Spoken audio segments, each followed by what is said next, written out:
Est-ce que tu connais cette montre? Alors oui, c'est une LEAP Mach 2000 qui a été designée par Roger Talon. J'ai découvert un truc. En fait, quand je faisais la réparation sur celle-là, j'avais celle-là au poignet justement, et en fait j'ai vu une différence. Et je me suis dit, c'est le même boîtier, les mêmes aiguilles, le même mouvement.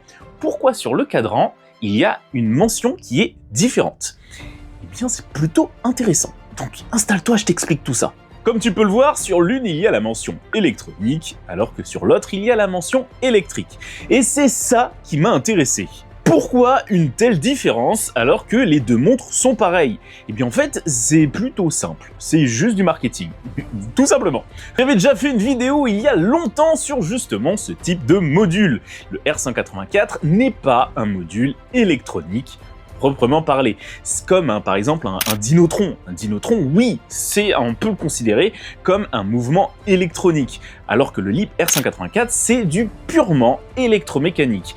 La mention électronique n'est juste due à un seul composant, une diode, qui est là pour stabiliser, on va dire, le mouvement, et c'est grâce à ça qu'ils peuvent utiliser le nom d'électronique. Le terme le plus exact, c'est électrique. C'est pour ça qu'il y a une différence. Mais en fait, cette différence, elle existe surtout parce que ça dépend quand est-ce que la montre est sortie. Chez les concurrents, on avait Hamilton qui a justement sorti la première montre avec ce type de mouvement, et c'était une montre électrique, la Ventura électrique.